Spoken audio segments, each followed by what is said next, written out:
afternoon everyone. Maupay nga kulup haaton nga tanan. Magandang hapon po sa ating lahat. Welcome to Hisgut Kalibungan, an online discussion series on vital environmental issues and concerns in Eastern Visayas. Today, environmental conservation is definitely an urgent priority concern. Problems like the continued depletion of our natural resources, global warming, unabated environmental pollution and degradation are just some of the serious issues and concerns that affect each and every one of us and the future generations. If left unattended, this planet, which we call our home, will sooner or later be unable to provide and sustain our basic human needs. Hisgut Kalibungan, which in English means environmental discussion, is an online project that aims to contribute to the sustained effort of saving the world from irreversible ecological destruction. More specifically, Hisgut Kalibungan is a project that seeks to discuss and analyze urgent environmental issues and concerns in Eastern Visayas. By providing and strengthening cooperation and collaboration between and among entities, Hisgut Kalibungan seeks to assist in the formulation of appropriate policy initiatives that will further advance the purposes and goals of environmental conservation in Eastern Visayas.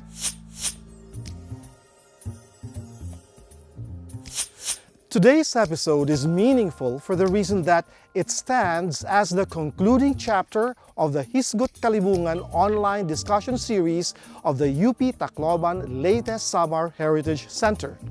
Inasmuch as today's episode is the last episode of Hisgut Kalibungan, allow us to provide everyone with a brief rundown of the previous episodes of this online forum. The first discussion forum of Hisgut Kalibungan was entitled Huruhisgutay Number 1, Setting the Directions for Environmental Conservation for Eastern Visayas, which was aired last November 27, 2020 with Professor Margarita de la Cruz, Executive Director of the Giwan Development Foundation Incorporated, as the lead discussant. That first episode was followed by Huruhisgutay Number 2, Pangisdaan Hasinirangan Visayas or Fisheries Production in Eastern Visayas, which was aired last January 29, 2021 with Dr. Nancy Asedillo Dayap as lead discussant. Our third episode was Huruhisgutay Number 3, Climate Proofing and Resilience, which was aired last March 26, 2021 with Dr. Yulito V. Casas, Chair of the Division of Natural Sciences and Mathematics of UP Visayas Tacloban College, serving as lead discussant. Our fourth episode was Huruhisgutay Number 4, Wildlife Conservation and Management, aired last April 30, 2021 with Ms. Lisa Paguntalan, Executive Director of the Philippine Biodiversity Conservation Incorporated, as lead discussant. That episode was followed by Huruhisgutay Number 5, Mineral Resources Management and Mining in Eastern Visayas, which was aired last June 25, 2021 with Engineer Leo Van V. Huguan, Regional Director of the Mines and Geosciences Bureau, as lead discussant. We recently had Huruhisgutay Number 6, Solid Waste Management in Eastern Visayas, which was aired last July 30, 2021 with Engineer Joselito R. Vasquez of the Eco Waste Coalition Plastic Free Pilipinas Project as lead discussant. All of these episodes are part of the year-long 25th anniversary celebration of the Leyte-Samar Heritage Center entitled Kanuog para han kultura ngan kalibungan han sinirangan Visayas, or drumroll for Eastern Visayan culture and environment.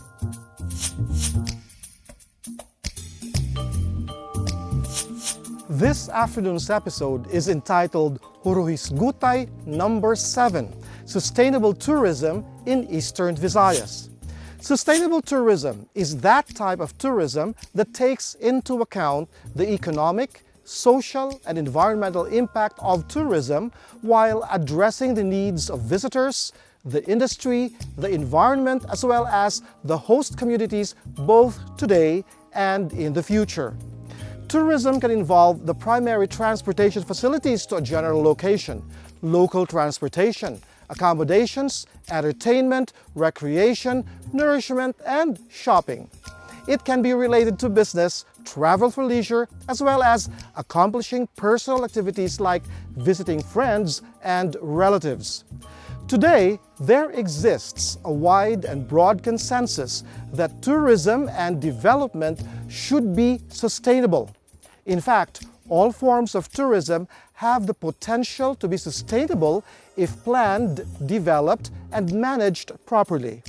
At this point, allow us to introduce to all of you today the distinguished members of this episode's discussion forum.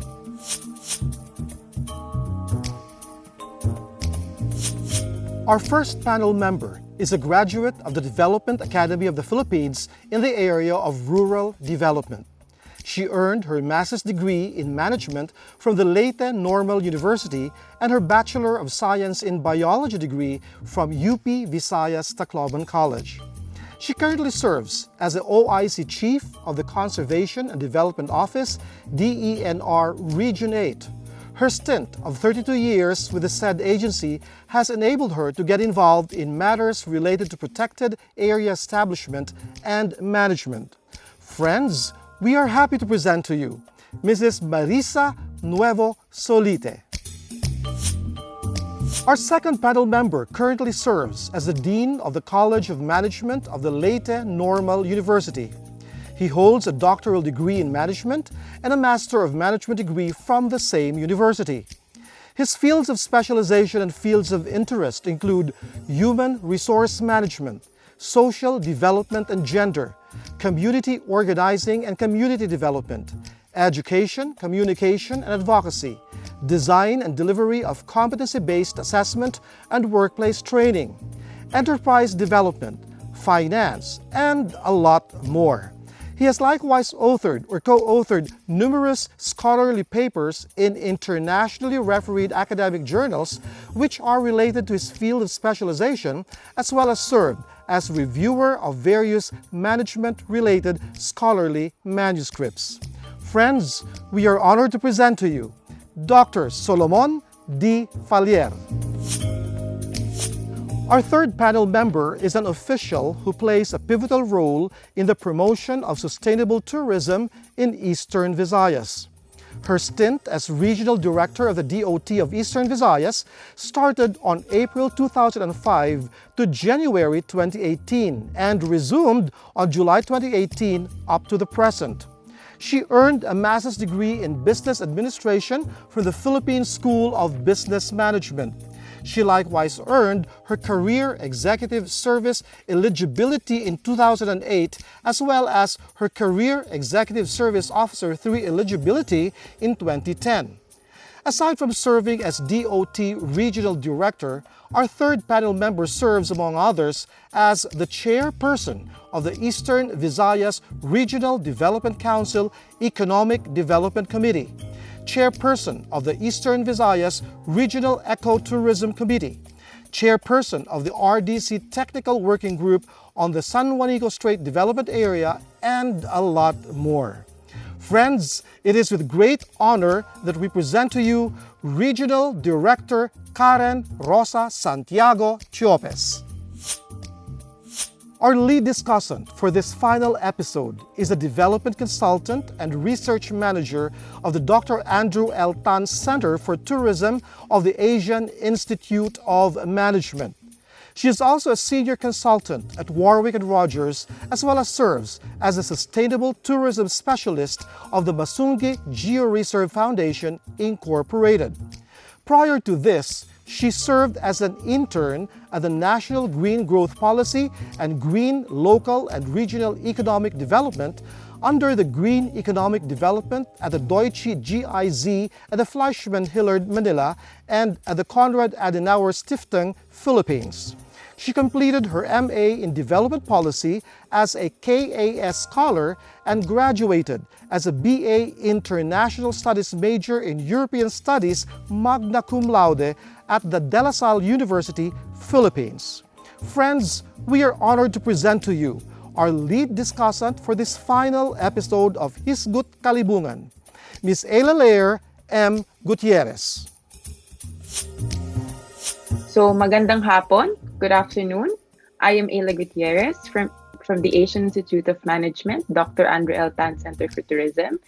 And today, I will present about the topic on redefining sustainable tourism in Region 8.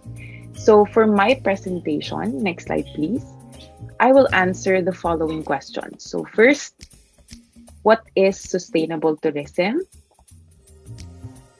Second, what is or are the challenges in pursuing sustainable tourism? Third, what is the role of stakeholders in pursuing sustainable tourism? And finally, what are the opportunities for Region 8? Next slide, please. Now, to start off, I know many of us have become aware of the term sustainability. And for years now, it has become a buzzword, not just in tourism, but in the larger development field. And we've seen a lot of businesses labeling themselves as eco-friendly or even products that brand themselves as green, environment-friendly, cruelty-free, and even sustainable. And tourism industry is no exception. A growing number of destinations, as we are all aware of, and tourism establishments are now proudly promoting sustainable tourism at the core of their business operations.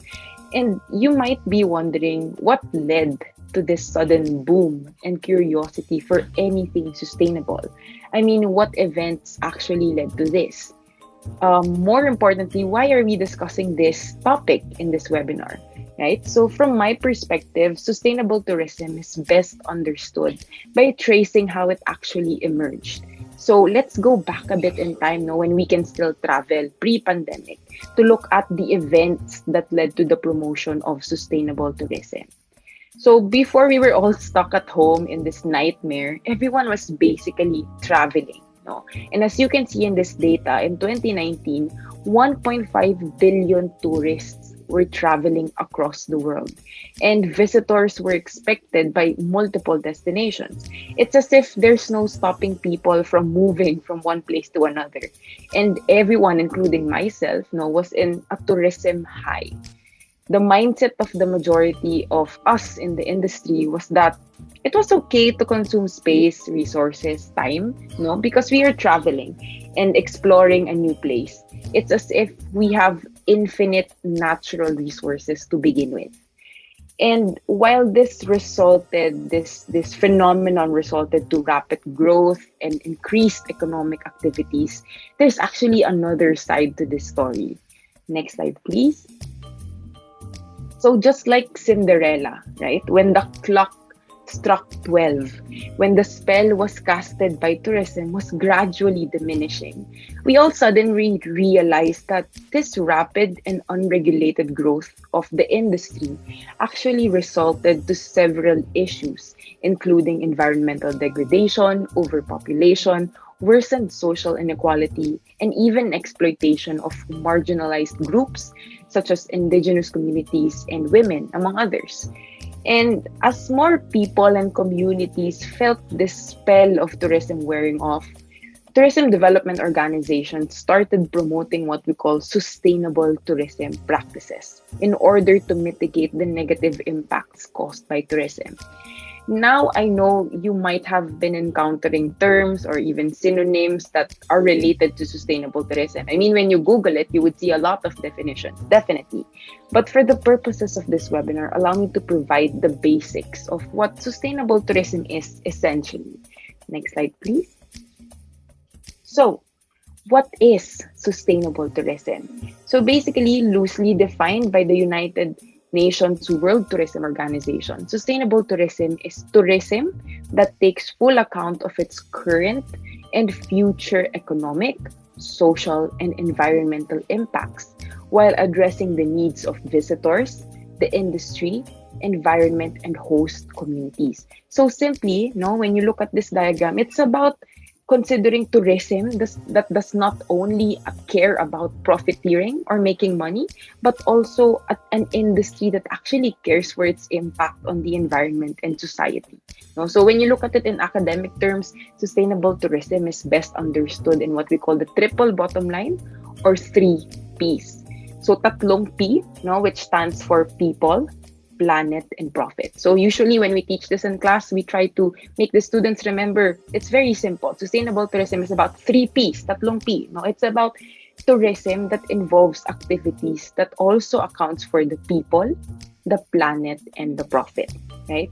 So in reality, other organizations or many organizations actually make variations of this sustainable tourism by adding another component, no? Others add another P to this framework, sometimes politics, sometimes organizational development, and the list goes on and on, right? But essentially, these 3 Ps are considered to be its foundation. So right now, when you look at the image itself, it seems simple, right? Quite easy to understand, no? But if it was really that simple, how come we still find it difficult to promote and pursue sustainable tourism in a lot of destinations, at least here in the Philippines? A lot of the questions that are aligned with sustainable tourism usually forgets that they don't realize the reality that sustainable tourism, more than this image that you see, in your screen, more than the 3 Ps, more than the definition, it's more than a concept and a practice, but instead it requires a specific mindset. It requires a specific mental model, right? Next slide, please. So this mindset that I am talking about is because we are used to the idea of a myopic or nearsighted view of tourism development. We've become comfortable to the idea of focusing on just the number of tourist arrivals over the quality of tourists visiting our destinations. A lot of the destinations and accommodations and other establishments have become obsessed with the idea that, we need large number of tourists to gain profit. That we even didn't question whether it's the right way to do things, whether it's the only way to do things. And just like the image here on the upper left corner of my slide, the image of a rabbit and a bird, and a rabbit and a duck on this slide, pursuing sustainable tourism is like forcing some person or an individual to see a rabbit, instead of a duck, or forcing someone to see a duck over a rabbit when they can easily see a rabbit or a duck, right? The biggest challenge, really, when you ask me what in pursuing sustainable tourism, it's really about changing an existing mindset. Again, it requires a specific mindset that actually questions how we usually do things. In sustainable tourism, we ask, is there another way to develop tourism? Is there another way to make profit through tourism? Do we always have to overpopulate destinations to make profit? Do we always have to market and advertise establishments and destinations just to encourage people? Or is there another way to do it, right? And again, this is easier said than done. Thinking outside the box, or perhaps thinking without a box, is not an easy task. An individual, not even I, cannot easily change old systems and mindsets. And like what they say, it takes a village to actually raise a child. And so does the promotion of sustainable tourism, which is why I'm actually glad to be part of this this webinar, or this series of webinars that actually allow me to talk about sustainable tourism, right? Because again, it starts with a lot of people, not just one, right? So next slide, please. So what am I leading at? What is not really readily talked about, or what is not readily available when you start Googling sustainable tourism, is that for it to happen, it requires a multi-stakeholder approach. And as seen in this slide, this model that we have published, it requires the collaboration of key stakeholders, right? Namely, international bodies such as the UNWTO, World Travel and Tourism Council, and even ASEAN tourism bodies, right?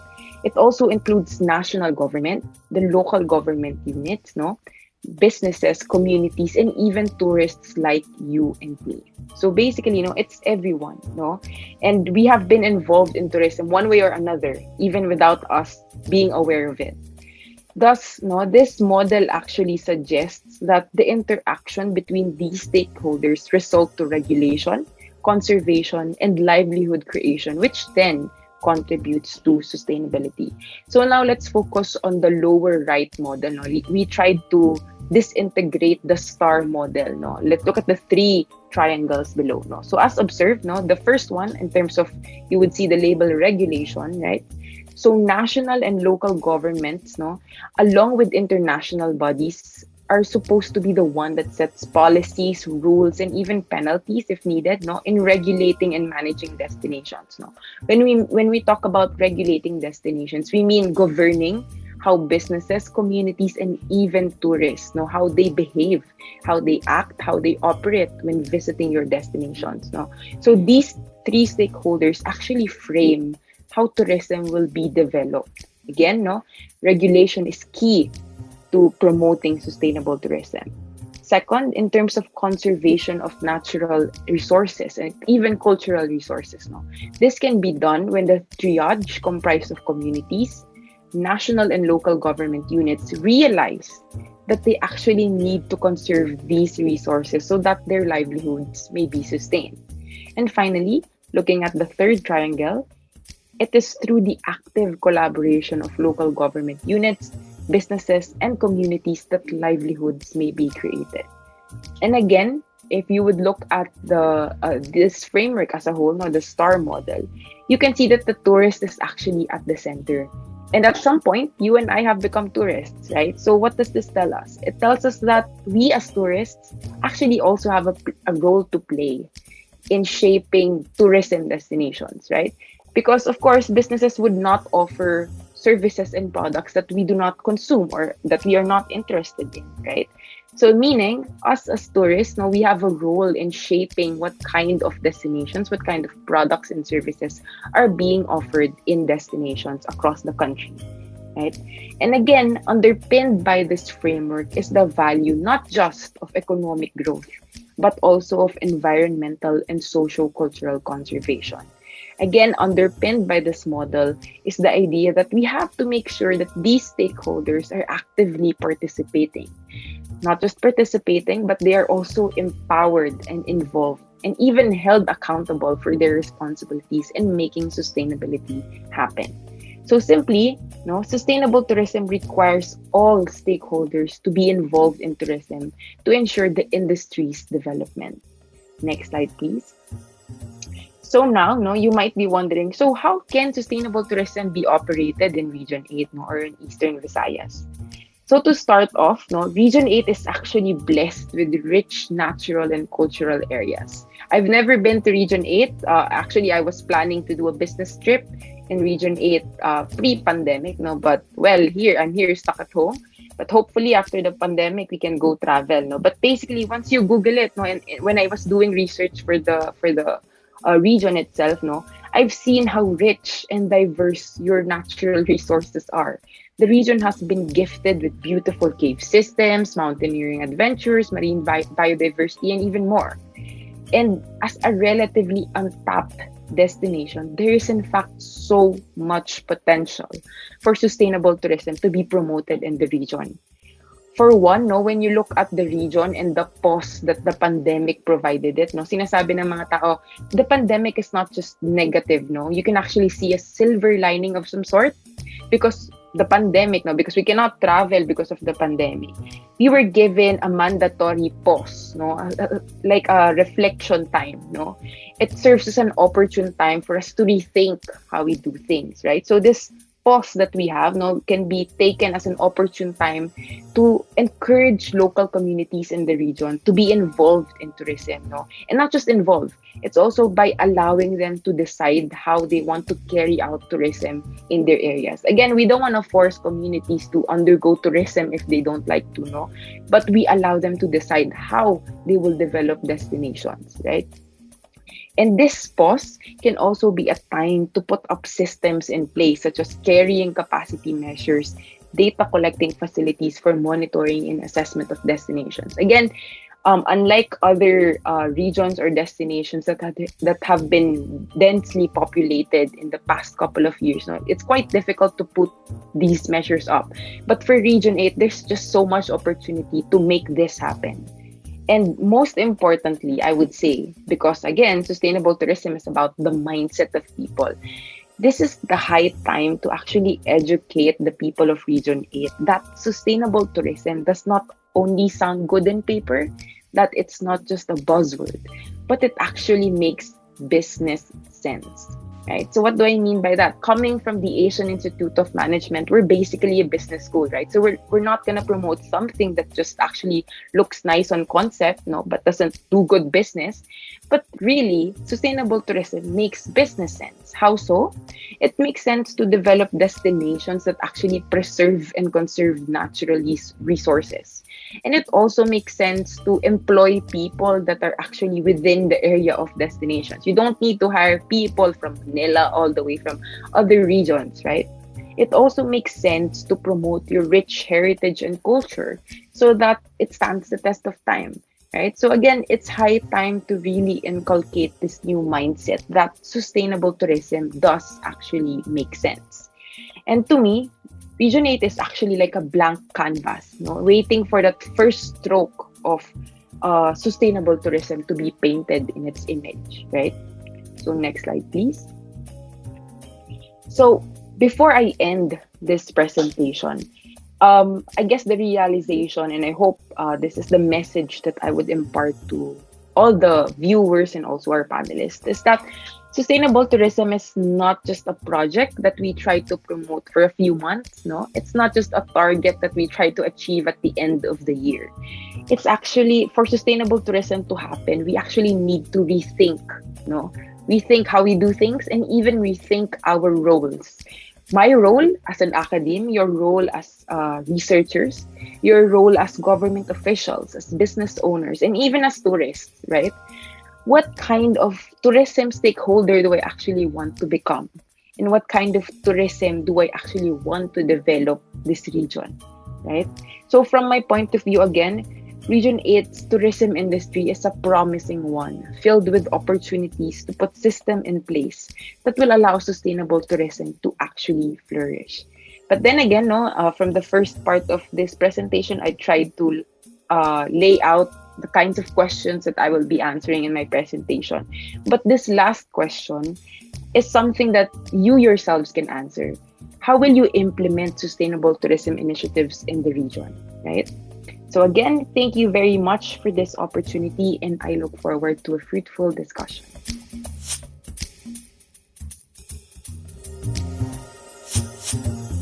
So again, Mauping Akulop. So I have so many reactions, but my main reaction is really, I totally agree with you, Ma'am Elia. Everything that you presented, we agree. Everything that you presented, we are actually advocating here already in Region 8. And we actually positioned Region 8 to be a champion of community-based tourism. And it is true, for us, we actually have a bias for doing CBTO, no? Because we believe that this is the most beautiful form of tourism, because not only are we able to help preserve the environment, promote our culture and our traditions, as our heritage food, palaging pagkain pinag-usapan, lalo na ngayong pandemic. And we're also able to touch the lives of the community, especially in marginalized areas, which are hosts to beautiful sites na mataas talaga ang tourism potential. And through the years, it has really been fulfilling from our end, from us, from DOT, that we have seen how communities have changed because of doing community-based tourism programs with them. And we make sure also that following what you said, no, we make sure that it's sustainable in the sense that we not only make sure that our stakeholders, meaning the local government units, the community itself, are empowered, meaning they are made aware how important it is to pursue sustainable tourism development, but we also educate our tourists. So before they enter any of our tourism sites, especially in protected areas, we make sure that there is always an orientation, the do's and the don'ts. And carrying capacity, we have considered that already since before the pandemic. But this time, while we're in pandemic, we had to revisit all of this because aside from the usual do's and don'ts, we now have to incorporate all the safety and health protocols that is being advocated by national government, so that we also take on that responsibility na hindi kami makaka-spread din ng COVID-19 virus, no? So we have been working together with our local government units and the National Line Agency. So DENR is our mainstay partner para na kaming magkapatid every time we do ecotourism programs. And we make sure that everybody is aware that we cannot use the term ecotourism just randomly. Pag sinabing walang community participation, there are no components in the project that will promote culture and heritage. If we cannot help conserve the environment, we say, please do not use the term ecotourism, because strictly speaking, that project of yours does not fall within the parameters of ecotourism. So some of our projects we named as nature tourism, especially for areas na hindi naman masyadong, they're not considered as protected, but then again, we still need to protect, but kumbaga, hindi talaga sila sumusunod sa what are required for an ecotourism development. And we have met challenges. Yes, a lot of challenges. First is the outlook ng aming stakeholders, starting with the LGUs. Sometimes, nauunahan kami. Nauuna silang implement their projects because they believe that their tourism site has a high potential. While I do agree with them, they forgot that planning is the first thing that they should do. Aside from assessing the site, of course, no, they need to plan. Nakasama na rin yun doon kung paano nila ma-develop in a sustainable manner yung tourism sites nila. So sometimes, inaabutan na namin, they already have structures there na hindi talaga aligned with the way we should develop sites that need to consider or are within the parameters of sustainable tourism development. So the challenge there is changing their mindset, their views, and making them understand that even if we do sustainable tourism, there's a huge benefit pa rin, not just to the LGUs but the community as well. Second, yung community rin, it's also a challenge, no? Because like say, if we talk about ano ba yung classic example natin, sabihin na lang natin a river, no?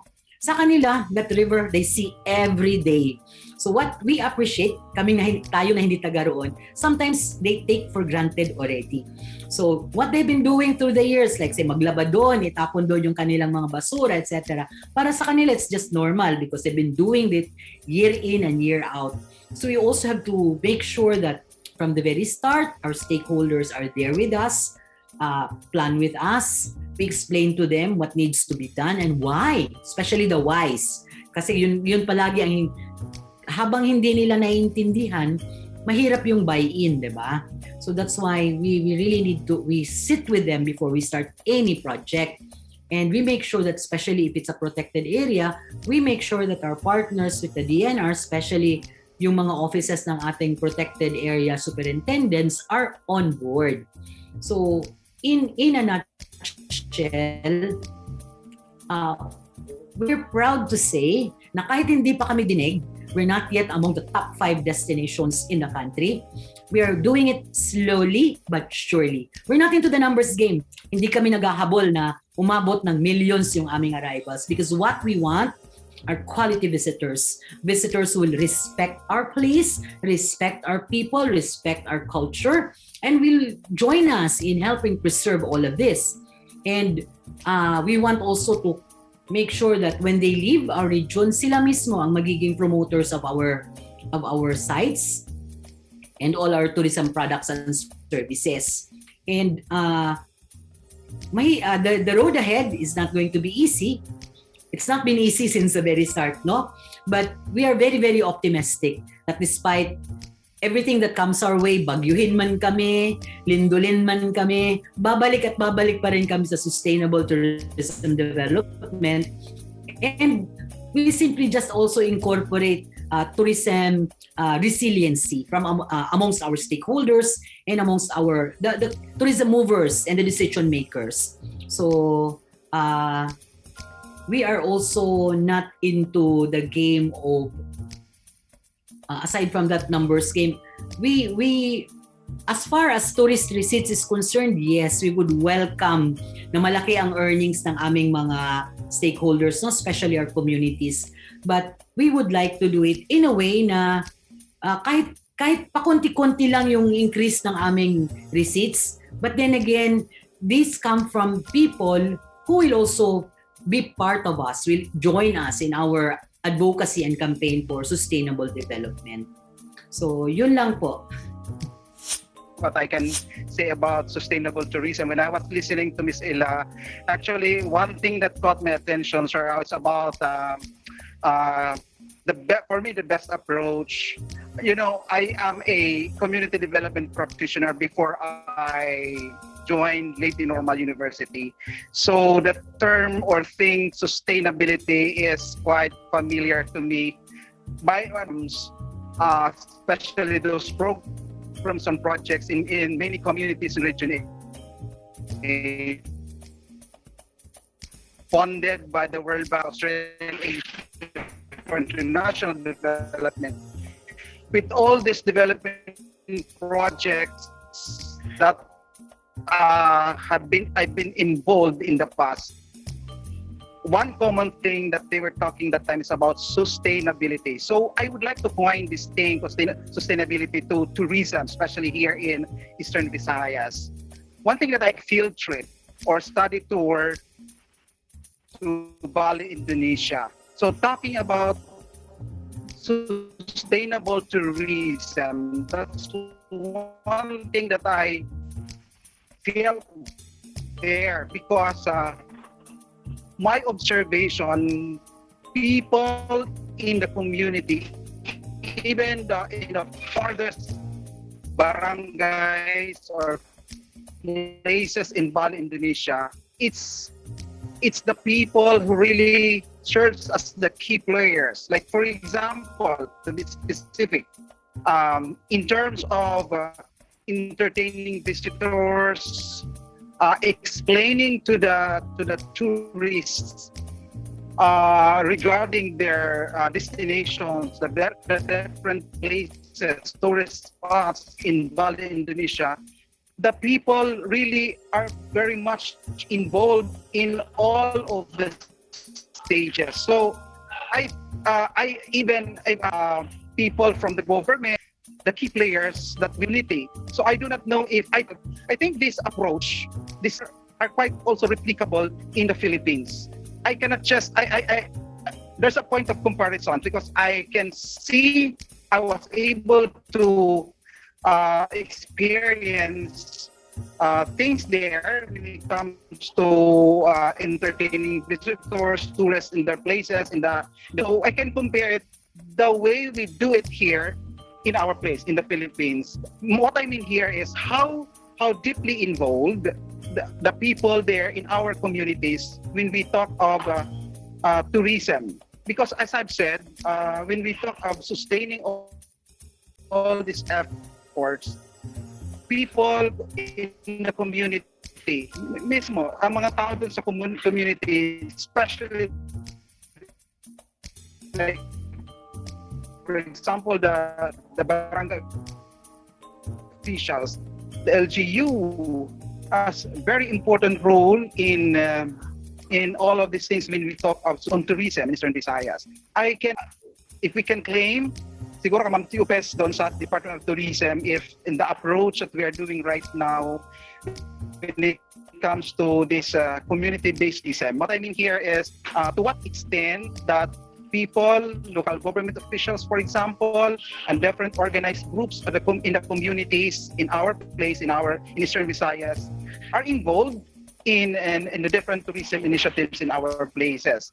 But what another thing that I can share is in 1997 to 2001, I was in Samar. I was tasked to implement, in my previous work, I was tasked to implement a community-based project somewhere in Tinani in Paranas, Samar. So usually when I ask about successful and sustainable community intervention, that's usually the story that I usually tell to the people I'm asking when it comes to sustainable, when it comes to successful community projects. What can you share to us? I usually share that story.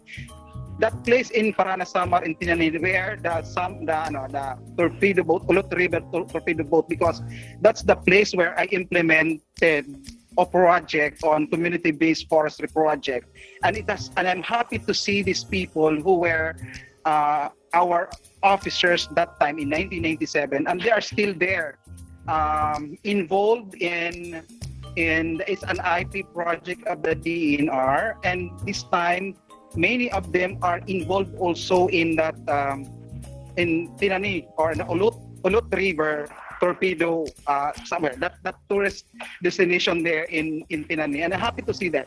That's one thing that I can share. So that's one typical example that really they were able to sustain, and they were able to very visible the transformation of the community from a community that is not so really concerned about the environment, things that are happening to their forest.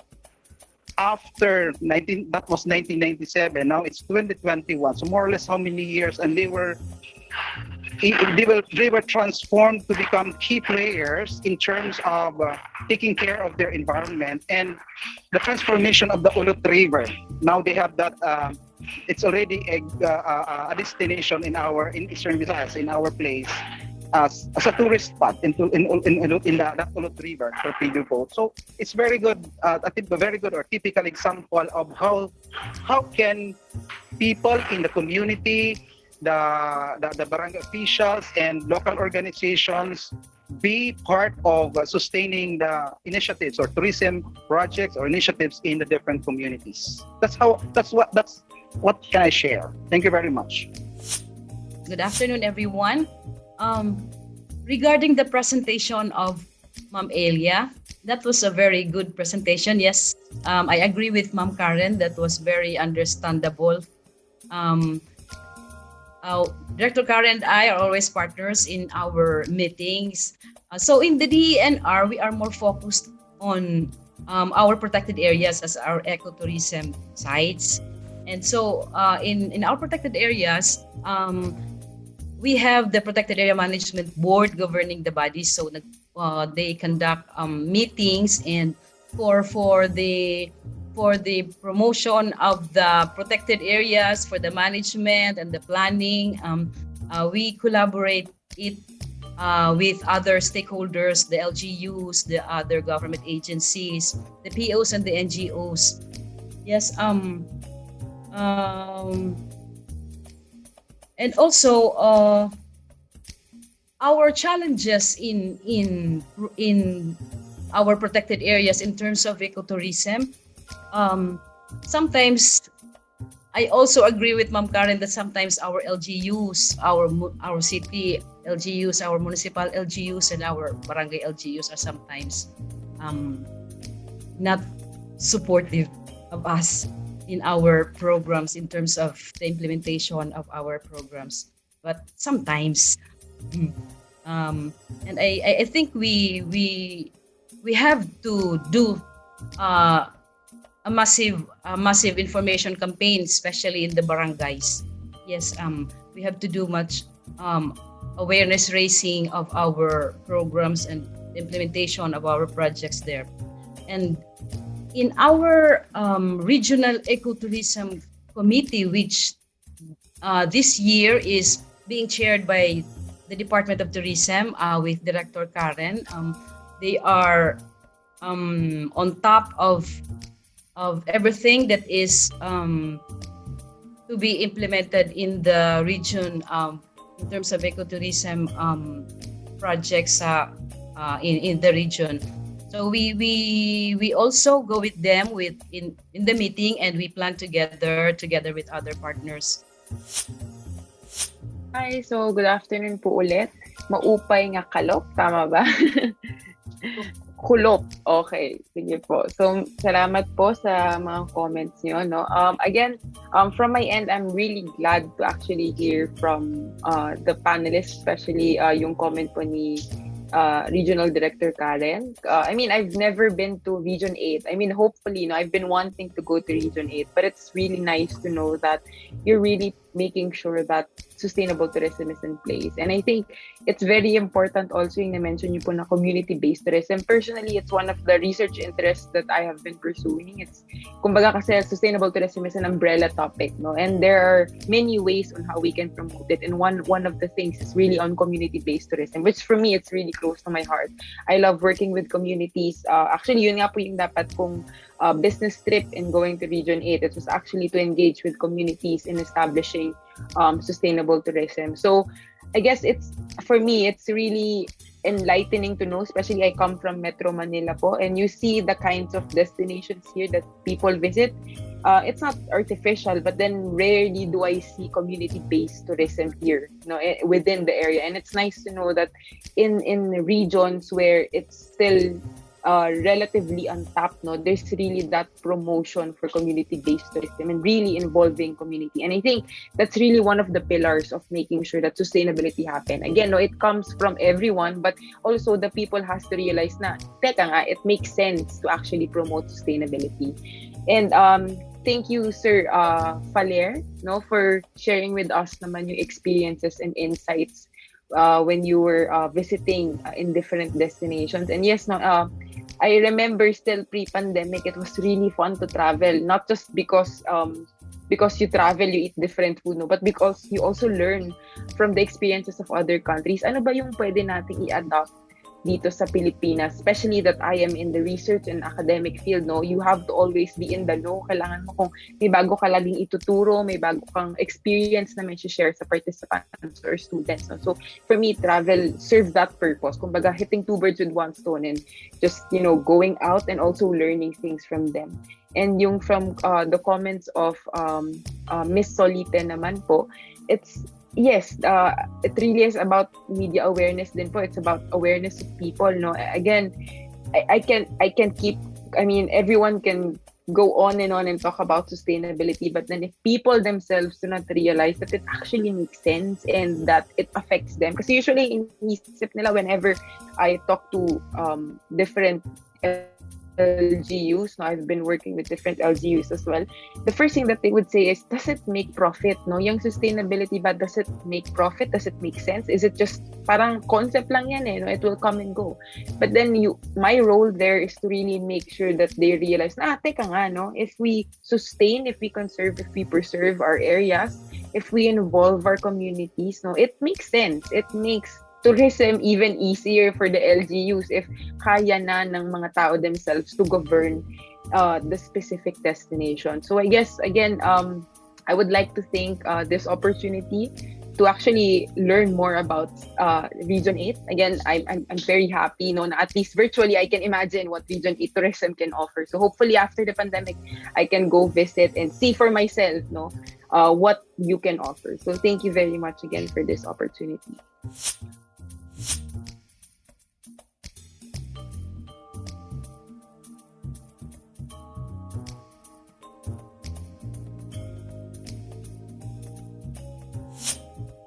For sustainable tourism to be really successful in a particular area, the first thing that you should do is really gather the stakeholders and discuss what it is all about.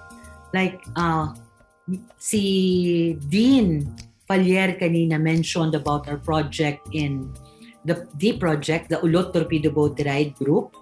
This is in Tinani, Paranas, Samar. So actually, this project started way back, I think 10 years ago.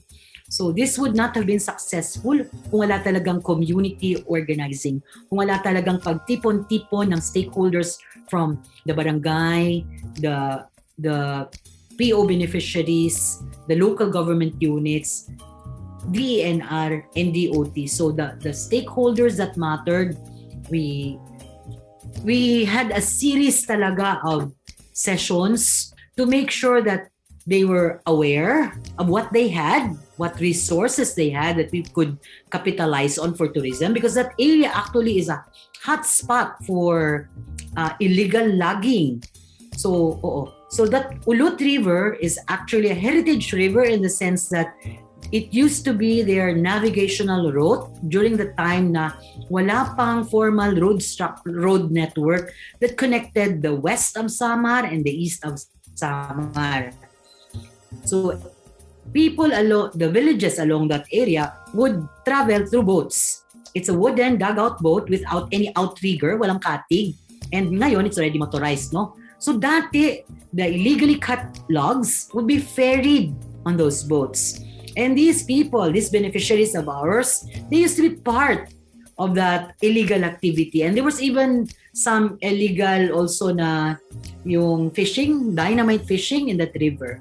So when DNR tapped our shoulders and said, let's partner to do something to address these concerns in that area. Poverty, number one. Second is, of course, those illegal activities. So what we did was we tried to conceptualize on what we can do, but we did not do it by ourselves. We involved the community, we involved the local government units. And until such time that we invited also some private sector stakeholders, especially outfitters, outdoor organizations, considering that this was a river, so inimbitahan namin yung mga outfitters from Cagayan de Oro, yung whitewater rafting, as well as Cagayan Valley, because they also had a similar type of activity. What we initially thought of was having also a whitewater rafting. Kaso lang, when we did the product assessment, the assessors, these outdoor groups, found out that it was even more exciting kung yung activity gagawin sa boat na yon. So we called it the torpedo boat ride. It's a downstream and upstream river ride utilizing the 10 kilometers. 10 kilometers lang of that, I think it's 200 something kilometers long na river. So we utilize the 10 kilometers, and in that 10 kilometers, you will find several exciting moments when your boat goes upstream and downstream, and you have a pit stop there where you jump the boulders, etc. No? So what did we do? We involved them in conceptualizing the product, and then together we empowered them. So not just with the hard skills that they needed to become tourist service providers, but we also made sure that their business or their livelihood would be sustainable. Kasi ang kadalasan, yung challenge natin sa community-based tourism is that we try to make entrepreneurs out of people who are not really entrepreneurs. They've never done any business, diba? Kasi alam nila farming, fishing. So we taught them how to do business. Kinausap naman natin yung DTI para tulungan sila. So we also had series of trainings for them in that matter.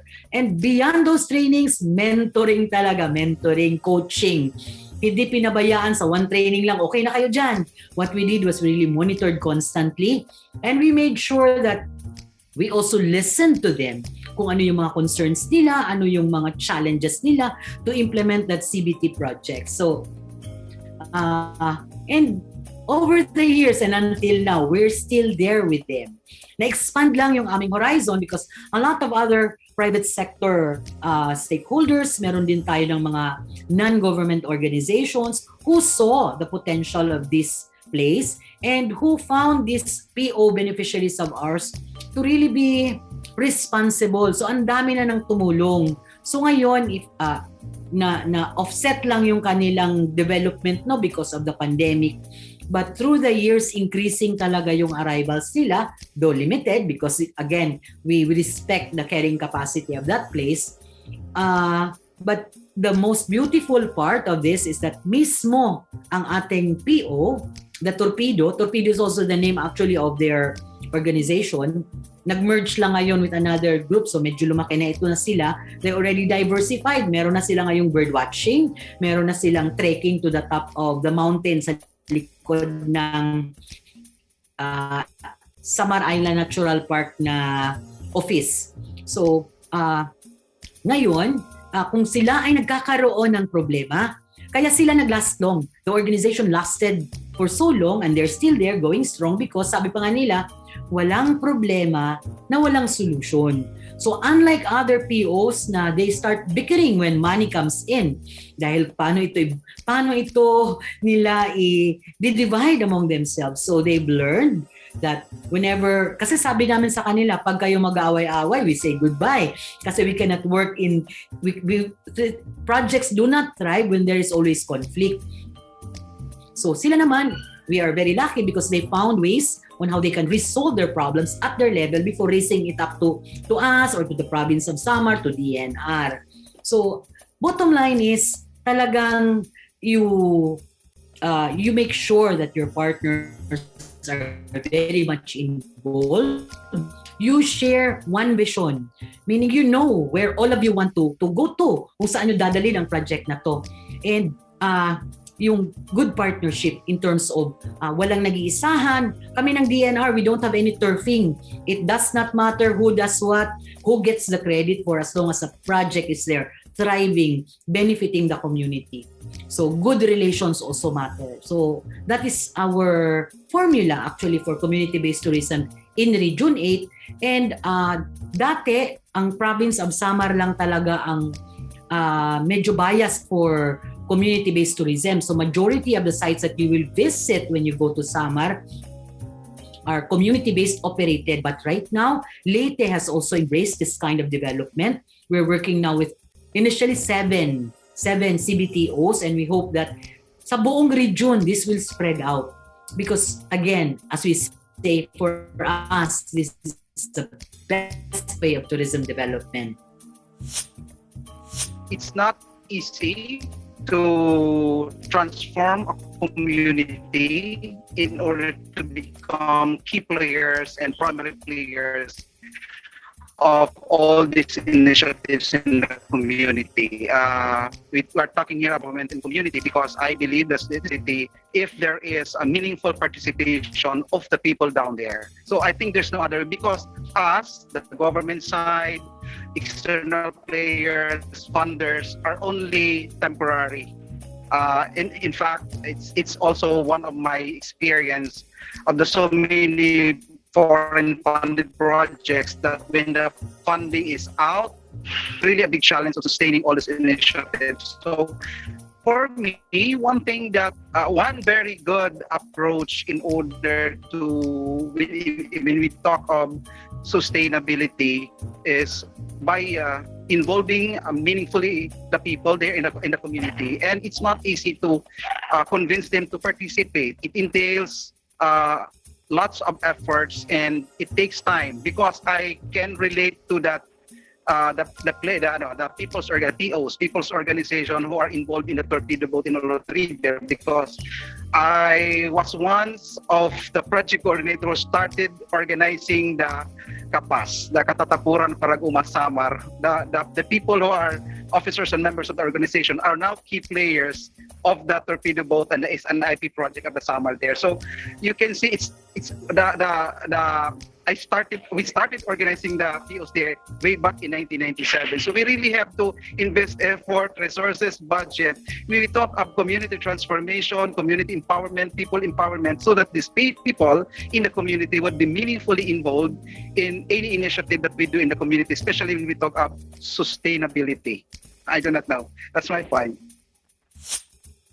Yes, sir. In terms of collaboration with our stakeholders, considering that our protected areas, the governing body is the PAMB, Protected Area Management Board, and it is composed of different representatives from from other sectors of the society, from the DNR, Regional Executive Directors, the chair, the other members, the ex officio, the congressmen, the governors, the mayors, the barangay captains, NGOs representatives, and PO representatives from the academe, and they also have from the private sector, and the PAMB holds meetings quarterly, and so whatever is being discussed, whatever matters that they need to discuss, they discuss it in the meeting. And so if there is that is quarterly meetings, and if there is a need and there's an urgent need that there is an issue that needs to be resolved, a special meeting is being called. And so the participation of the other stakeholders, the NGOs, the POs, are always there. So they are always involved from the planning. So what they want to do in the protected area. So, but of course, we are being guided with our existing policies and guidelines in the DENR.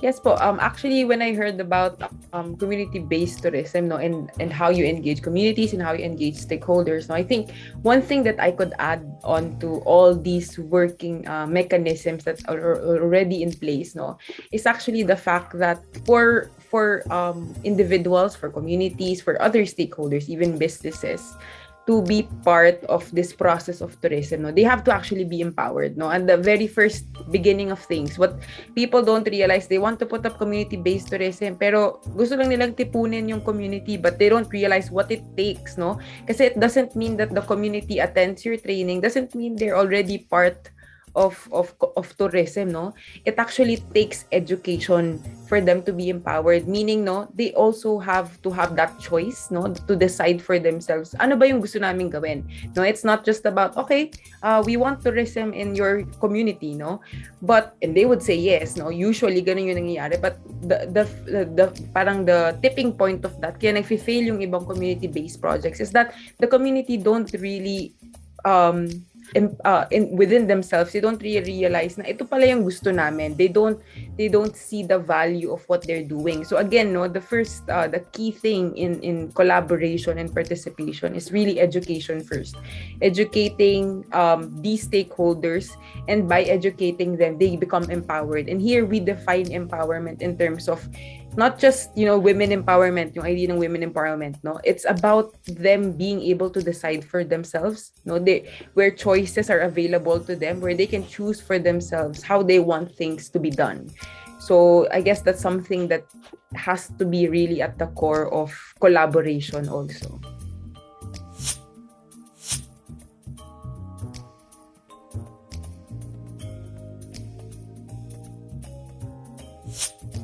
So in terms of the COVID-19 pandemic, I think nagpahapyaw ako kanina during my presentation because a lot of people are telling us, pandemya naman, walang tourism, anong gagawin? Anong pwede namin gawin, no? But whenever I talk to LGUs or even researchers or businesses, I tell them, wow, no, it's pandemic, but there's so much you can do.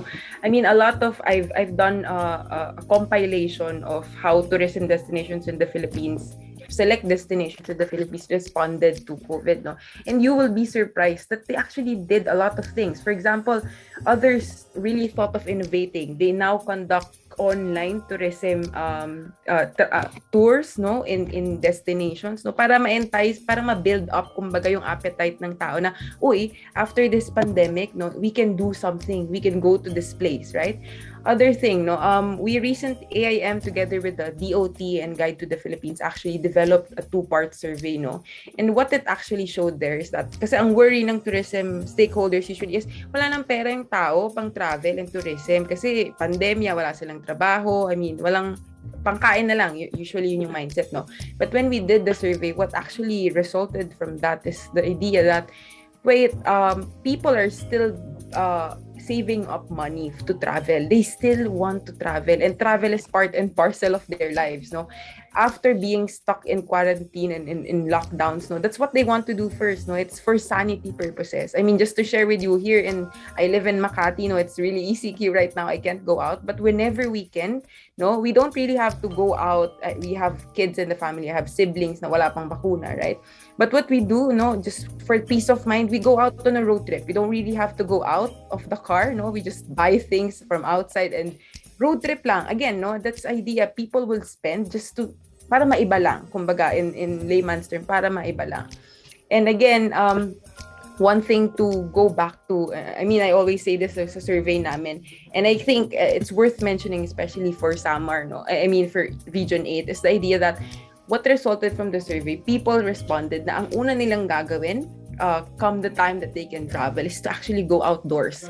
They prefer now, no, more than ever, hindi na sila pupunta sa mga malls, no? They prefer outdoor activities. They prefer natural landscape. They prefer natural areas. Kasi nga naman, no, stuck ka sa bahay mo for a long time, and you would really want to go physical activities, hiking and stuff like that, no? And now, no, going back to the question of what can we do, no? Again, what people don't realize is it's about trust. Na-mention kanina ni RD about trust, like building, no?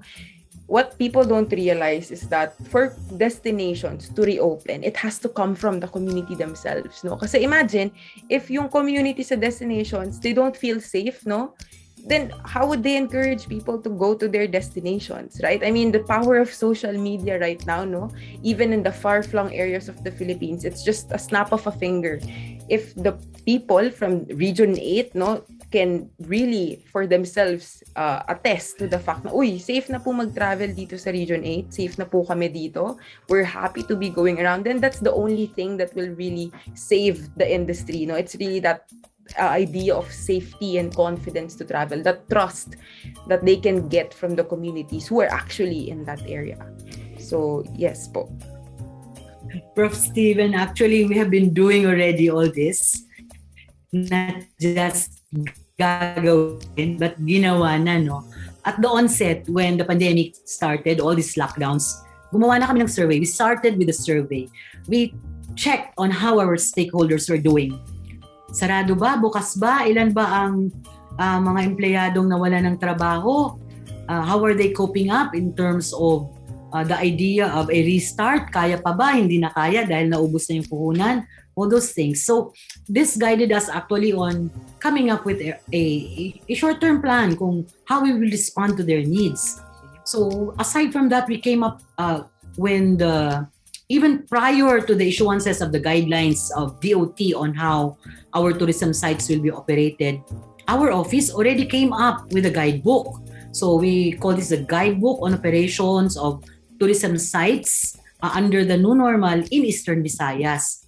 And we rolled this out to our tourism officers. And we made sure that we compiled all the health and safety protocols that were then being issued by the UNWTO, the DOH, the IETF, and what have you, no? And made it easier for them to understand and follow all this by coming up with that guidebook. And then the surveys conducted by our central office, especially the one that Professor Elia mentioned, it was really a big use to us because it gave us an idea of, we also did actually a local survey because we wanted to measure the readiness of our local market, kung willing na ba sila mag-travel and saan sila magtra-travel kung ang pandemic ay medyo quote-unquote controlled na, no? So we all made this as our basis for doing product audit, meaning we tried to check on how ready our tourism sites were, how ready our service providers were, kung na-incorporate na ba nila yung safety and health protocols as they provide their tourism services, were their sites ready in terms of having, like say, a wash basin, meron na ba tayo dong area where they can measure your temperature, alam na ba nila yung process. So all this we assessed, and even in the midst of the pandemic, we had product enhancements. So we tweaked some of the tours to adjust to the norms during this pandemic, and we even did conceptualize and are now doing product development of new tour programs, most of which are outdoors, because this is from the surveys, lumalabas talaga na people now prefer to go outdoors, travel in bubbles, because they really want to be safe. So our mantra, our communications plan for DOT Region 8, our messaging goes this way. Number one, it's still more fun in the Philippines. Pandemic or none, hindi yan matatanggal. It's still more fun in the Philippines, especially if we follow the protocols, di ba? And second, in Waray-Waray, Waray undang an adventure. So the adventure goes on, even in our small own ways of going outside of our homes, still an adventure. We can still make it more fun. And the last is safe trips in Eastern Visayas. Because even right now, nung nagkaroon na talaga nag-build up na yung confidence of people to travel, they still want to make sure that they are safe. Ang challenge lang dito, no, is that sometimes tayong mga bisita, regardless of how many protocols we see in reminders, sinabi na sa atin verbally, nabasa pa natin sa mga billboards na nasa tourism sites, when we are already in the midst of enjoying all these activities, we tend to forget that nandyan pa pala ang pandemic and still need to follow protocols. So, ito lang yung these are the, siguro we can say minor challenges, just to really keep on reminding people. And siguro by this time, we're almost, more than a year na tayo in this new normal. Siguro hindi na nga ito new normal. This is now the normal. So, tourism needs to survive because time and again, over the years, tourism has proved to be very resilient. Kahit anong bagyo lindol pa man dyan, this pandemic was kind of different. Lahat tayo nagulat, no? And lahat tayo had to stop and think on how we will be resilient in the midst of this health problem, global health problem. So, but then again, as we say, tourism is everybody's business. It creates jobs, it creates livelihood, it creates businesses. And we have shown na tourism can greatly contribute to the economy of the country and of the community. So kailangan talaga natin i-revive ang tourism. And we really need to do this, as we call it in our office, responsible tourism restart. So yan talaga yung focus natin. During this pandemic, we deemed it as an opportune time for our protected areas to rest from the business before the pandemic. So nagre-rest po ang ating mga protected areas, and while resting, our PAMB meetings, our REC meetings still continue through virtual mga virtual platforms. Zoom meetings pa kami, yung capacity buildings through our trainings are being done also virtually. So that is what we are doing now. Yesterday, we were in Ormoc for a capacity building with the PAMD members and the TWG members. We had our trainings on the updates of the different guidelines, laws, and some issues and concerns that we discussed there. We were informed that the city government of Ormoc has issued an executive order that closed daw yung mga tourist sites. So we were shocked to close na again. So dati kasi 50% yung pinapapasok, pwede pa. Ngayong closed daw from August 11 to 31 yung Ormoc. So hindi naman lahat the same with other municipalities. So ang other protected areas still visitors 50% or 75% because MGCQ man tayo. We still continue with our meetings virtually. Yes, sir. I would like to back to the saying that if something is closed, there's something that better opportunity that will be opened. So I would like to look at this pandemic in relation to our to tourism, the different tourism activities in our region. It's an opportunity. Actually, we were given a natural opportunity for us to backtrack and think about it. It's a good opportunity for us to prepare. I don't want to talk about what is happening to our tourism activities. Is it progressing right now, or what is really the status of our tourism activities here in our place, given the pandemic that we are experiencing right now? Definitely, I'm pretty sure with the answer that it has badly affected the different tourism activities in our area, with or without a formal study about it. It's the reality. But one thing that is positive about this one is this period I am pretty positive about it that after this pandemic, there is really a boom of the different tourism activities in our area. In my layman's term, I said I was sharing to the other faculty members and other people here in the LNU. I said, I'm pretty sure that this pandemic will come to an end. I am very positive on that, and by that time, I cannot imagine what will happen to our tourist spots, tourist destination, our hotels, our restaurants, and other places that people would like to visit. That's correct. People by that time will no longer visit malls and other places in the city. I think they would prefer to visit places that they have missed during the pandemic. Another thing that I have noticed nowadays with the pandemic, another opportunity that was created because of this health crisis that is happening all over the world is talking about my observation here in our region, our place in Leyte alone. One opportunity that was opened because of this pandemic is the rise of, I do not know if this one has been taken into consideration by the Department of Tourism in our area, this new farm tourism sites. I don't know what's the status of this one, but that's one of my observation. Because of the pandemic this time, it gave an opportunity for these new farm tourism sites to come into existence. There are so many tourism sites or farm tourism sites that have been developed in our area. It has become the best alternative where people would like to visit nowadays. I do not know if it's true. I read an article online that was posted on last February 14, 2019. And according to this article, originally there were only 3 accredited sites, new farm tourism sites that time in 2019.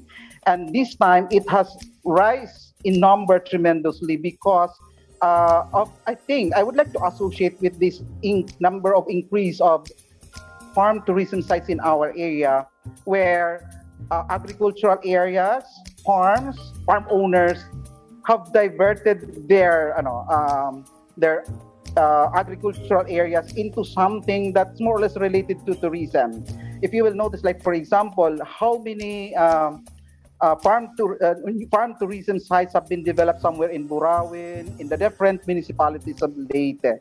So if you will ask me what is happening right now when it comes to tourism, my point of view, my observation, that's one thing.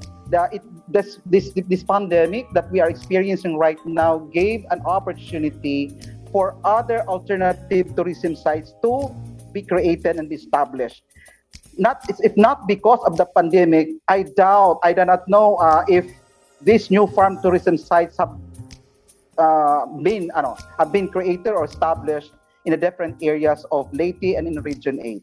That's one of my observation. Meaning, it gave an opportunity. It created an opportunity for these new alternative tourism sites to came into existence because I do not know. It's because of this pandemic that has started last year up to the present, and we do not know when will it end.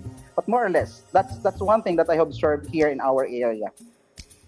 So farm tourism sites actually have been initiated already. The development rather of farm tourism sites have been initiated way before the pandemic. And we were lucky na nagkaroon tayo ng mga actually award-winning at magagaling na the first crop of farm tourism site service providers. We have the one in Haros, Villa Consuelo. Then we also have one na pambato talaga natin, the Kanaan Farms in Biliran. And actually aside from them, there were paunti-unti before the pandemic, dumami na ito sila all over June 8, Southern Leyte, they have Eastern Samar, they already have. And we're very, very happy that even during at the height of the pandemic, many others invested to open new farm tourism sites. And this is very much welcome kasi it responds actually to the clamor of the tourist market, local tourist market, na magkaroon ng sites that involves in outdoor activities Kasi yun naman ang pwede lang gawin natin ngayon. We're discouraging activities that will just confine you indoors. And true, there are so many farm tourism sites now, but what we would actually like to see are yung talagang meron talagang farm activities. Kasi minsan nakakalimutan na nagkakaroon tayo ng farm tourism sites are being created so that we will be able to help augment the income of the farmers, the marginalized farmers, and at the same time, we can also give that authentic experience of the farm life in our region, actually all over the country, because this is being encouraged all over the country. So, we hope that those that are now open, balikan din nila ang real purpose of farm tourism.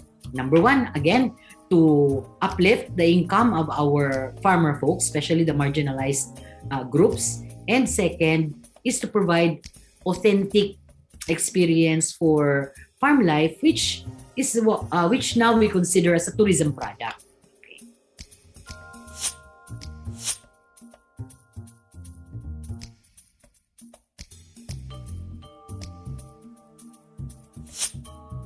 Okay, so I guess in terms of policy implications, I think Regional Director Tiopes has been very frank naman in telling us that things have been in place already to make the region really sustainable. I guess from my end, the only really, the challenge now, I guess the regional director would also agree, is the fact that even if we put the systems, the policies in place, it's about the people who actually steers or make sure that these policies are implemented. Again, it's a stakeholder approach. The government cannot do it on its own. Regional director cannot be a superwoman in doing all these things, initiating these things. No, it has to be adopted. It has to be appreciated by the people themselves. No, again, it really boils down to an understanding and an appreciation. No, again, education of the people that these policies actually make sense to them. That these policies are not just in place for for accessory purposes, but there actually is a purpose for this, and that is to promote yung sustainable tourism. And again, we cannot force these to people. It has to be understood. It has to be digested bits by these people. And I guess in terms of policy recommendation, it's really about engaging more people or talking to more people about this cause. So that's it from my end. I so agree with Professor Elia, no? We need not reinvent the wheel. Actually, andyan na lahat. From the international level, we have guidelines from the UN, WTO, the UN, etc. Nandyan na lahat. At the national level, we have so many good laws. But pagdating sa ground, that is now the question. Because sometimes, even if there is a national law, there still needs to be an issuance of a resolution or a local legislation to put more teeth on how these policies will actually be implemented. And even if there actually local issuances as far as sustainable development is concerned, dyan tayo medyo nasasabit pagdating sa implementation. Kasi sometimes we become yung inconsistencies. We implement now, we forget to implement tomorrow, then we remember again. So inconsistent tayo or talaga minsan hindi natin na-implement. And so as Prof. Elia said, nasa tao yun, di ba? Nasa tao yun. Nasa atin yun. LGUs to strictly implement, consistently implement. And tayo rin, tayong other stakeholders, particularly those who are operating tourism sites or are involved in the operation of tourism sites and have roles to play in sustainable development of tourism, we should also, yung compliance naman on our part. Kasi may times talaga matigas yung ating ulo kahit alam na natin na bawal, ginagawa pa rin natin because we want things to be more convenient, or we simply think that we optimize our benefits by breaking laws, diba? Ganon talaga. So, babalik tayo sa whole of community, whole of country approach. Talagang everybody should be on board. And hindi lang lip service, we should walk our talk. So again, no need to come up with new policies because they're all in place. It's a matter of implementing and compliance. Siguro, sir, I am the third person to agree with that. We have very good laws, international laws, national laws. But what I would like to emphasize here, or my little suggestion, my part, is revisiting the local legislations pertaining to these initiatives and all things about sustaining tourism activities or tourism sites here in our place. Like, for example, we look at talking about local legislations or local policies or resolutions governing all these things. We look at Tacloban City, for example, and other nearby places in terms of maintaining, sustaining the sites that we have here in Tacloban alone. Let's go local so that we can relate to this. Look at the different spots, tourism destinations in our areas in Tacloban and in Palo and other nearby municipalities.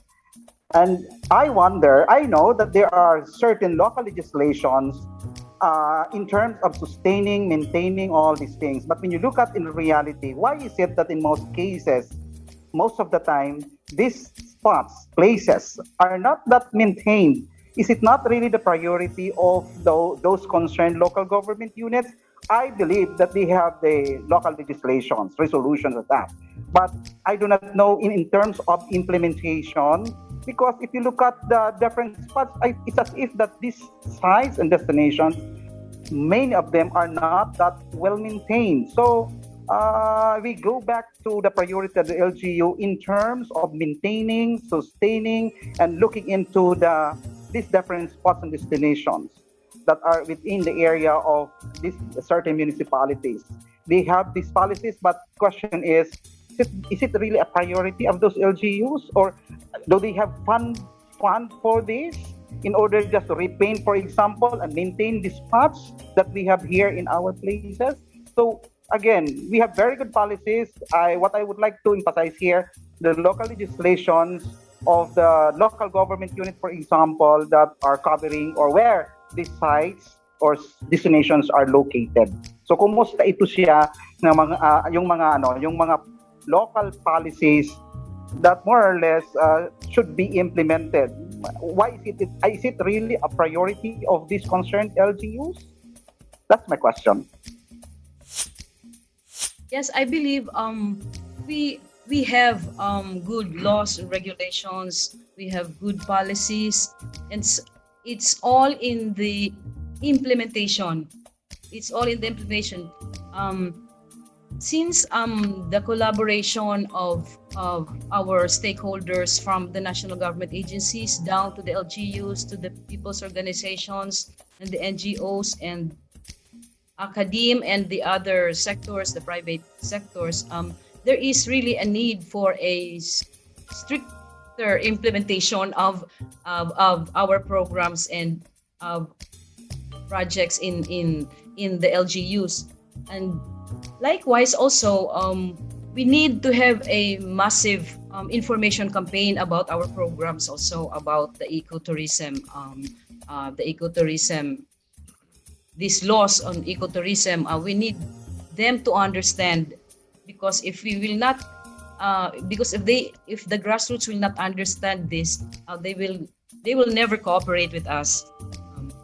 I think also there is a need for some of our protected areas kasi do not have the carrying capacity study, and there is a need for us in the DENR kasi there are prioritizing of activities. So carrying capacity is a must that all protected areas must have.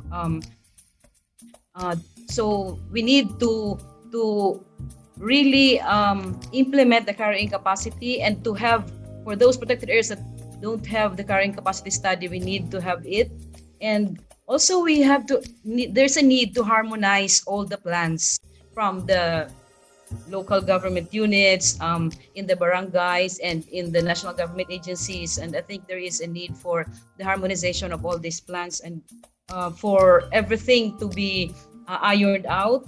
And also there is a need for continued involvement of our local communities in all our programs and projects. Thank you.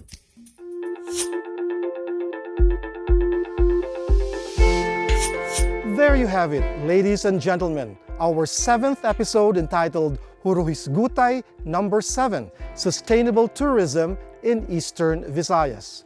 We trust that given this discussion forum, you have gained important insights as well as acquired a renewed understanding about today's episode. Based on this discussion forum, please allow us to present to you Mr. John de la Cruz, University Research Associate of the Leyte-Samar Heritage Center, who shall recapitulate the highlights of this online discussion forum. Good afternoon, everyone. Please allow me to present the highlights of today's discussion forum through this synthesis. Huruhisgutay 7 brings to the fore the challenges and opportunities in pursuing sustainable tourism in Eastern Visayas and beyond. We have learned from the presentation and discussions today that sustainable tourism takes full account of its current and future economic, social, and environmental impacts while addressing the needs of the visitors, the industry, the environment, and the host communities. Furthermore, we have learned from the presentation that sustainable tourism is framed within the Sustainable Development Framework, which takes into consideration the underlying relationships between and among the people, or the social factors dealing with the community, equity, education, social resources, well-being, health, and quality of life. The planet, or the environmental variables on the conservation of natural resources and on the enhancement of ecosystem services. And finally, the profit, or the economic variables dealing with the bottom line and cash flow. However, there are certain challenges affecting the implementation of sustainable tourism initiatives both in the regional setting and in the country level as a whole, especially during this pandemic. These challenges can be addressed using a multi-stakeholder approach where the communities, national government agencies, local government units, and the private sector, particularly the business sector, work hand in hand to come up with and implement informed policies for the conservation of tourist destinations and for improving the living conditions of the tourism-dependent locals and host communities through the creation of appropriate, community-based, biodiversity-friendly, and culturally sensitive livelihood opportunities. So in response, the following recommendations are put forward based on the discussion forum. First is the strict implementation of existing laws and policies. It is important for tourism service providers to firmly implement existing policies like local ordinances or national laws and the counterpart measures of each tourism service providers regarding sustainable tourism initiatives. Well-informed and well-trained staff will be helpful in facilitating the implementation of such measures and in imparting the needed information to the visitors and to the host community. Meanwhile, revisiting local legislations regarding tourism development and management can also be explored for the formulation of new or for updating of existing policies in light of sustainable development. Next is to implement and enhance proper waste management. Pursuant to existing waste management legislation like the Ecological Solid Waste Management Act of 2000, tourism service providers are encouraged to enhance material recycling and proper waste management in order to reduce the production of solid waste and wastewater. For example, tourism service providers may encourage guests to reduce human-induced detrimental impacts of irresponsible tourism practice through information campaigns and strict implementation of existing sustainable tourism policies. Government-owned and controlled tourism facilities and establishments, as well as those managed by private business owners, should also adopt policies that seeks to reduce solid waste, like banning of non-environmentally acceptable products such as single-use plastics during the daily operations. Third is to adopt sustainable purchasing policy. This approach gives priority to local, natural, recycled or recyclable and seasonal products. At the same time, adopting sustainable purchasing policy will help promote and support the use of locally available products and produce and the use of indigenous and biodegradable materials while showcasing local culture and tradition. This can be done by long-term partnership with tourism service providers and host communities, and or with a local non-government organization which specializes or focuses on low-skilled jobs development and or those employing locals in the community. Meanwhile, for private business partners, it is important to take into account the supplier's environmental records or the supplier's code of conduct regarding environmental conservation and sustainable tourism. So this recommendation is based on the unshown slide of Ms. Gutierrez. Next is to adopt best practices in environmental conservation and sustainable tourism. Tourism service providers, the community, national government agencies, and the tourists must be well informed about the consequences of irresponsible tourism or other destructive economic development activities attached to tourism. In the same manner, tourism service providers, visitors, and the host communities should be educated about the importance of environmental conservation and sustainable development in the process of implementing responsible tourism initiatives.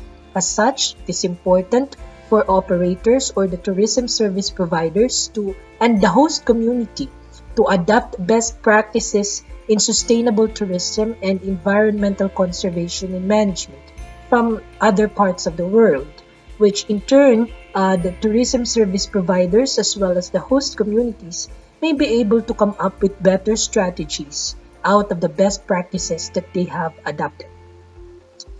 In another example, best practices in architecture and design can also be explored, like the Zero Carbon Resource Project, which aims to achieve the 3R strategy: reduce energy consumption, replace inefficient technologies, and redesign buildings and systems.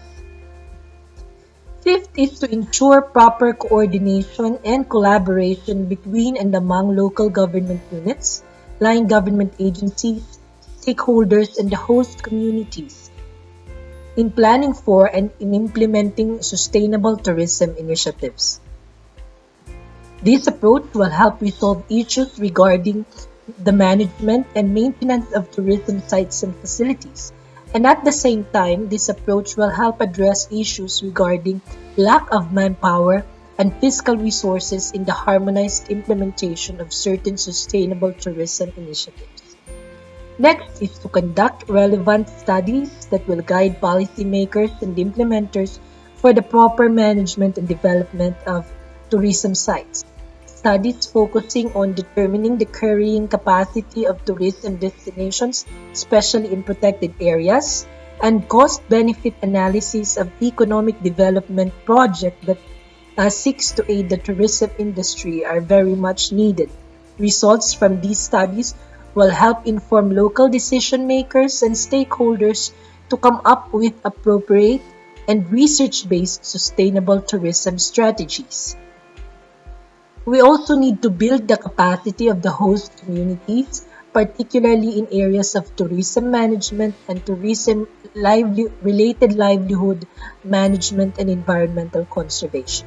And finally, there's a recommendation to maximize the utility of online platforms like the social media to amplify efforts in the promotion of sustainable tourism and to boost the local tourism activities, especially during the pandemic. All of these recommendations, alongside the strict implementation of existing health and safety protocols, will be able to help the tourism service providers, stakeholders, and the concerned line government agencies revive the tourism industry in Eastern Visayas amidst the pandemic. When we talk of sustainable tourism, just like any other project, not only here in Eastern Visayas, but in any part of the country, talking about sustainability is really a big issue.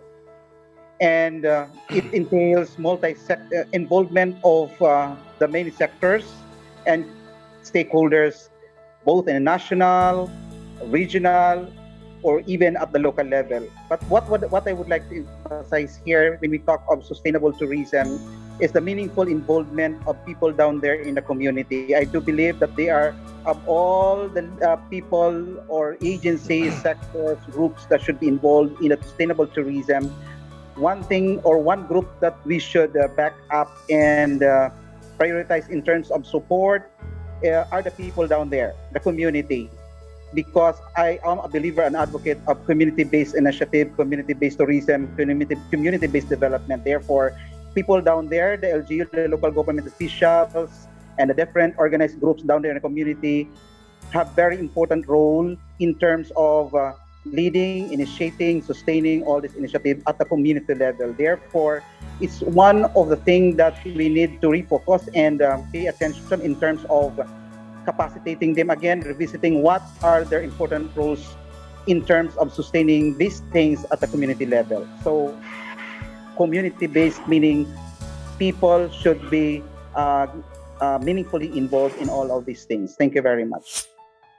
Yes, good afternoon once again. I would just like to thank the UP for having me here to impart something on sustainable tourism, and we would like to actually solicit the cooperation of everyone from every sector of our society to help us. Kasi if sa amin lang ito, hindi namin kaya to help us in all our activities or programs and in the implementation of our laws and policies on sustainable tourism. Thank you. As we in the DOT say, sustainable tourism development is the only way to go. Be it the operation of big tourism enterprises or the operation of small livelihood programs for community-based tourism organizations, the best way really is for sustainable tourism development. And we would like to thank my alma mater, UP TAC, and the Leyte-Samar Heritage Center for choosing this topic, because the journey towards achieving sustainable tourism development is not an easy road. This is not a paved road. It's a bumpy road with so many challenges here and there. And we can only achieve this once people are aware of what sustainable tourism development is, and when people appreciate all this and be on board. So thank you for being our advocate. Thank you for championing sustainable tourism development. And again, it has been our pleasure to be in this forum, Hisgut Kalibungan, with Ma'am Elia of the UP AIM, and of course, Dean Solomon Falier of the LLU, and as I said, our partner, always our partner, Miss Marisa from the DNR. Damo nga salamat. So for my closing message, again, today's period of pandemic is actually an opportune time to rethink how we do things. Now it's high time to reconsider our priorities and strategies. And I argue that this is actually the new normal, no? It's time to accept that the pre-pandemic way of doing things have become obsolete. Wala na, right? And to promote sustainable tourism, we need to first have an open mind to strive for innovation and creativity, right? And towards the end, we cannot depend on the government or the business sector, for the community to do it on its own, no? We have to take part of this to make this happen. And with this, I would like to leave again this question for you to ponder on, which is, what kind of tourism do we want to have once we reopen? And what kind of stakeholder do you actually want to become? And with this, I would like to thank again the University of the Philippines Visayas for this opportunity, and of course to a very fruitful discussion with our esteemed panelists. It is my pleasure to be part of this conversation. Thank you, DOT Regional Director Tiopes, Ms. Solite, and Dean Falier for this very fruitful discussion. I can't wait to travel to Region 8 after this pandemic. Friends, we hope that this episode has deepened and broadened our awareness and understanding of sustainable tourism in Eastern Visayas. We would like to remind everyone that Hisgut Kalibungan may be viewed on the YouTube channel and Facebook page of the Leyte-Samar Heritage Center, as well as on the official Facebook page of UPV Tacloban College. Thank you very much for being part of this meaningful online discussion forum. We look forward to having all of you again in future online events of the Leyte-Samar Heritage Center of UPV Tacloban College. Maupay nga kulup, haatun nga tanan.